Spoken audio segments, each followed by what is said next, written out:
तो बच्चों यहाँ पे एनसीईआरटी के सारे क्वेश्चन मैं डिस्कस कर रहा हूँ, ठीक है। ऐसे आप लोगों ने सारे क्वेश्चन कर लिए हैं बेटा, लेकिन फिर भी मैं आपको सोल्यूशन फिर से करके आपको हिंट प्लस में जहाँ पे ज़रूरत है सोल्यूशन की सोल्यूशन दे रहा हूँ मैं आपको। फिर भी आपने सारा क्वेश्चन किया है, सभी बच्चों ने बोला है मुझे कि सर किया है। कई क्वेश्चन मैंने डिस्कस भी किए बेटा, कई क्वेश्चन मैंने PDF में भी सेंड किया आपको, कई क्वेश्चन हमने सोल्यूशन बना करके भेजा, कई क्वेश्चन आपने खुद से पूछा बेटा, तो हो गया लगभग। फिर भी मैं आपको एक एक क्वेश्चन कर रहा हूँ यहाँ पे। क्वेश्चन नंबर 1, क्वेश्चन नंबर 1 में क्या है बेटा, what is the force between two small charge sphere having charge 2 × 10⁻⁷ and 3 × 10। दो चार्ज बेटा, एक चार्ज यहाँ पे है, एक चार्ज यहाँ पे है, दोनों का चार्ज कितना है 2 × 10⁻⁷, 3 × 10⁻⁷।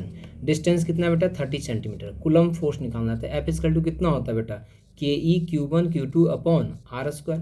सो फोर्स इक्वल टू KE की वैल्यू 9 × 10⁻9 इंटू कितना हो गया 2 × 10⁻⁷ इंटू 3 × 10⁻⁷ अपॉन डिस्टेंस का स्क्वायर 30 सेंटीमीटर। बेटा जब भी हम सबको SI में रख रहे हैं तो इसको भी किस में रखेंगे हम बेटा SI में रखेंगे, ठीक है। तो इसको भी हम किस में रखेंगे 10⁻⁷ है ये, तो SI में रखेंगे तो कितना हो जाएगा 0.3 का होल स्क्वायर, तो 0.3 इंटू 0.3 कैलकुलेट कीजिए बेटा, आंसर आ जाएगा इसका, ठीक है। तो इस तरह से पहला क्वेश्चन आपको सॉल्व करना है। सभी बच्चों ने कर भी लिया है, मुझे पता है सभी बच्चों ने कर लिया है क्वेश्चन, ठीक है। फिर भी मैं आपको यहाँ पे सॉल्व कर रहा हूँ बेटा। Now question number 2, question number 2 है बेटा यहाँ पे, the electrostatic force on a small sphere of charge 0.4 microcoulomb due to another small sphere of charge -0.8 microcoulomb में एयर इज 0.2, ठीक है। The electrostatic force on a small sphere of charge 0.4 microcoulomb due to another small sphere -0.8 microcoulomb air is 0.2. What is the distance between the two sphere? फिर बेटा वही एक है जो एक का चार्ज है आपका 0.4 माइक्रोकूलम, ठीक है, दूसरे का चार्ज है बेटा -0.8 माइक्रोकूलम, दोनों के बीच का डिस्टेंस निकल, फोर्स आपको गिवन है। फिर से Coulomb's law, F equal to KE Q1 Q2 upon R²।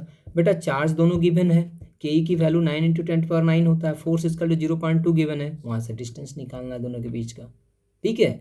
What is the force on the second sphere due to first sphere? Same बेटा, अरे हमने तो ये प्रूफ किया है आपको, हमने तो ये प्रूफ किया है कि एक चार्ज दूसरे चार्ज पे जितना फोर्स लगाएगा उतना ही दूसरा चार्ज पहले वो चार्ज पे फोर्स लगाएगा। न्यूटन के थर्ड लॉ को फॉलो करता है ये, तो 0.2 न्यूटन ही आंसर हो जाएगा इसका।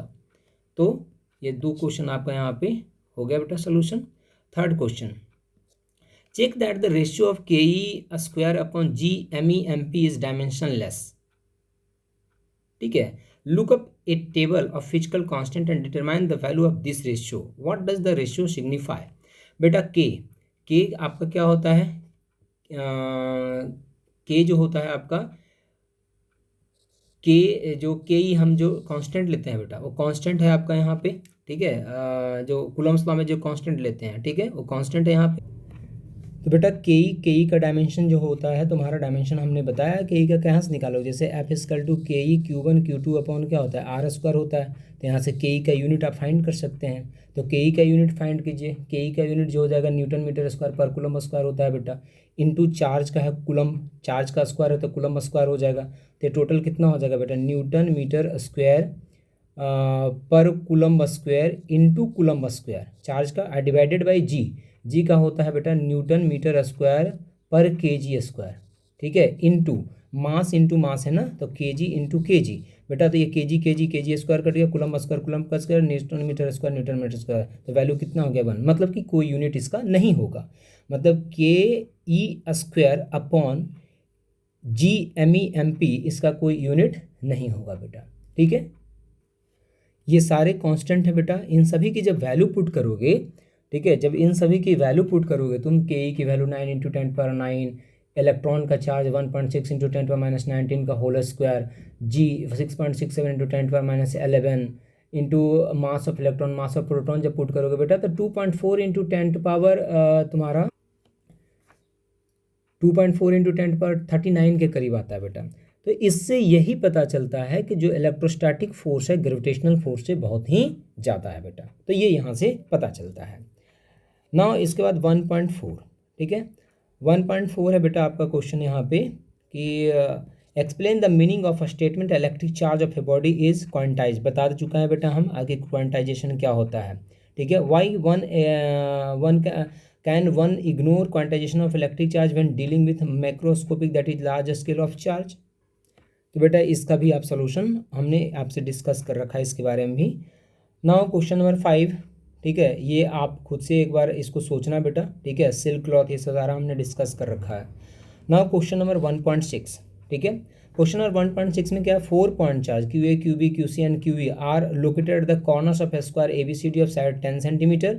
What is the force on a charge of 1 coulomb place at the centre of a square. हमने ये डिस्कस कर रखा है बेटा आपसे कि जैसे 4 चार्ज हैं यहाँ पे, ठीक है, 2 माइक्रोकूलम है, लेट यहाँ पे भी -5 माइक्रोकूलम है, यहाँ पे 2 माइक्रोकूलम है, यहाँ पे -5 माइक्रोकूलम है। यहाँ पे फोर्स निकालना है बेटा, ठीक है, सेंटर जो है यहाँ पे फोर्स निकालना है, ठीक है।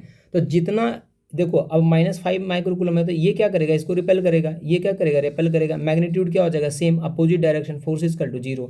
उसी तरह से ये 2 वाला क्या करेगा बेटा, इसको रिपेल इधर करेगा, और ये जो है इसको रिपेल इधर करेगा बेटा, ठीक है, क्योंकि जो चार्ज है +2 है, तो +2 क्या करेगा बेटा, इसको रिपेल करेगा, रिपेल करेगा, नहीं देखो एक मिनट बेटा, एक मिनट फिर से इसका डायग्राम बनाता हूँ एक बार।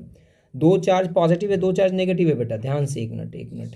ये हो गया तुम्हारा 5 माइक्रोकूलम माइनस में, ये हो गया -5 माइक्रोकूलम, और ये हो गया +2 माइक्रोकूलम, ये हो गया +2 माइक्रोकूलम। सेंटर पे जो चार्ज है बेटा 1 माइक्रोकूलम है, तो 1 माइक्रोकूलम है, पॉजिटिव है, तो ये चार्ज क्या करेगा, अट्रैक्ट करेगा इस डायरेक्शन में, ये भी 5 क्या करेगा, अट्रैक्ट करेगा। तो दोनों तो नेट फोर्स इक्वल होगा ना बेटा, डिस्टेंस सेम है, चार्ज सेम है, तो फोर्सेस क्या होंगे, इक्वल। तो ये दोनों एक दूसरे को क्या कर दिया, कैंसिल आउट, मतलब जितना फोर्स इस डायरेक्शन में लग रहा है उतना ही फोर्स इस डायरेक्शन में, तो नेट फोर्स क्या हो गया, 0। अब 2 माइक्रोकूलम क्या करेगा, इसको रिपेल करेगा इस डायरेक्शन में, ये क्या करेगा, इसको इधर रिपेल करेगा, तो नेट फोर्स क्या होगा, 0। So total net force this point is equal to जो 1 माइक्रोकूलम है उस पर फोर्स टोटल कितना हो गया बेटा, 0 हो गया, ठीक है। तो इस तरह से 1.6 आपको सॉल्व करना है बेटा, ठीक है। 1.6 के बाद अगर 1.7 पे आए बेटा, ठीक है, तो ये पूछा है 1.7 में आपसे, an electrostatic field line is a continuous curve that is a field line can not have sudden break, why, हमने डिस्कस कर रखा है बेटा इलेक्ट्रिक फील्ड लाइन में ये सारा। एक्सप्लेन वाई 2 लाइन्स बता रखा है बेटा कि 2 लाइन क्यों नहीं कर सकता, कि इलेक्ट्रिक फील्ड लाइन्स जो होता है उस पर जब हम टेंजेंट डालते हैं तो डायरेक्शन देता है, एक पॉइंट है, 2 टेंजेंट डालोगे 2 डायरेक्शन मिल जाएगा बेटा, इसीलिए हम 2 लाइन कभी कट नहीं करता है इलेक्ट्रिक फील्ड के लाइन्स, हमने ये पढ़ा है इलेक्ट्रिक फील्ड के लाइन्स के प्रॉपर्टीज में।